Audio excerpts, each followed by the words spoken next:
Hey guys, it's Cinderhawk Creative, and today I'm going to show you a little bit about how to clean up an image that has a lot of background issues, and in this case foreground.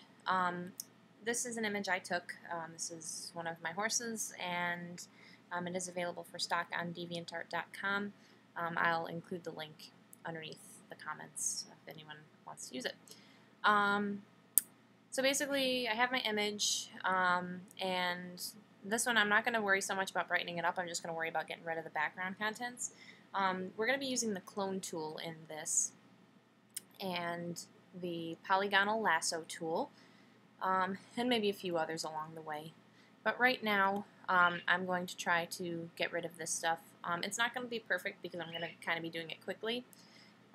But for right now, we're just going to select our Polygonal Lasso tool, and if yours is not showing, if it's just showing the regular lasso tool, you have to click and hold and then select this one here, or you can, without the text tool selected, you can just hit L, and that will select it for you.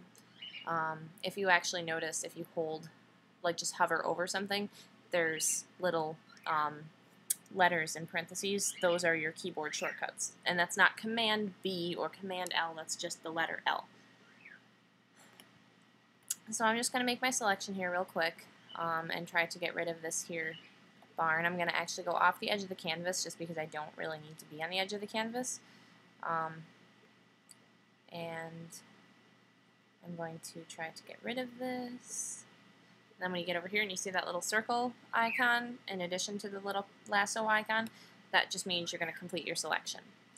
And I'm actually, what I'm going to do right now is, just because I screwed something up, I'm going to save my selection by going to select and then save selection. I'm just going to make it barn, and I'm going to Command D to deselect, or you can just go to select, deselect right there, but it's grayed out because I don't have a selection. And I'm going to actually duplicate this layer by right-clicking. I have a keyboard shortcut for it, but I'm going to try to not use those because I don't want to work on the original layer. I'm going to make this transparent. Now I'm going to do this again. I'm going to go to Select, Load Selection, and do this. And we'll see if this works here. There we go. Awesome. And I am going to now select my clone stamp tool. And this brush here looks like it'll work. You might want to, you can adjust your size and stuff. As you're going to be doing this, basically what I'm going to do is take this part of the grass and I'm just going to use it to cover up this bottom half here. And then down here I'm going to use the trees to kind of cover it up. And you got to work off what's already in the image, which can kind of suck, but unfortunately that's how it goes. If you don't want to be doing this in Photoshop, the ideal solution would be to take better images, which can also be done, and I'm also a photographer on the side, so this is not one of my best, but I can help you with that stuff as well if you guys are interested in it, and if you are, just leave me comments and let me know. So in order to select this grass and start pasting it over top of here, I'm going to hold down Alt, and you'll see that little target come up. This is also Option on Mac, Option Alt.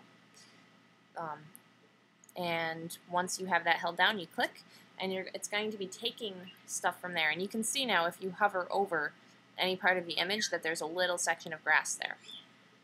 The reason we keep the selection is so that it stays in the selection and doesn't go outside of it. You can do it without a selection, but sometimes it's easier to do it this way because it gives you more of a guideline. So I'm going to start by covering up the shadow.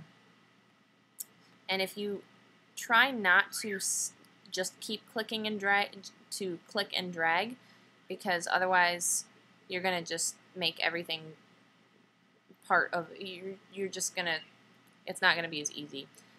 It'll make it look more natural if it's not just copying one whole section of the image over top.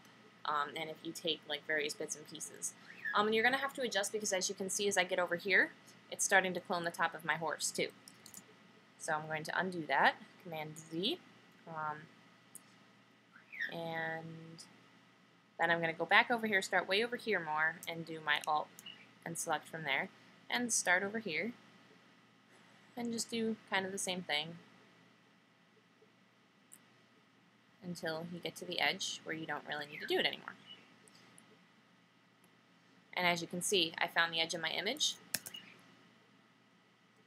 right there.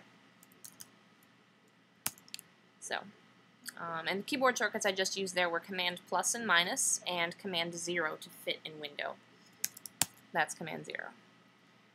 So I'm going to Alt click again and just go over that to get rid of that little line there. And it's gone. I'm not going to do this whole thing. I'm just going to, work a little bit on it.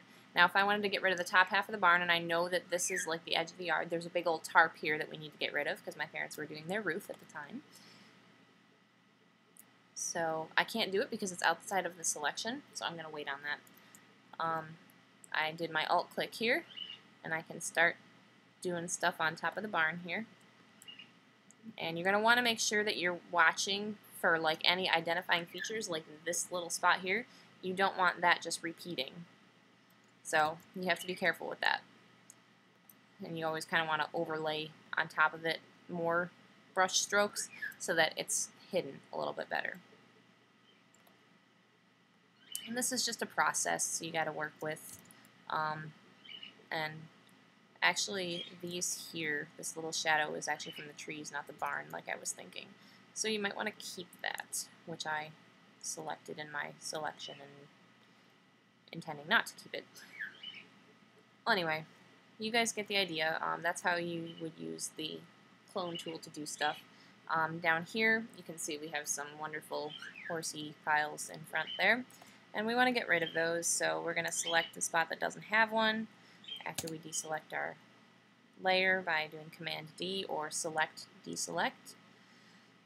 I'm going to Option click there, and I'm going to just overlay on top of that.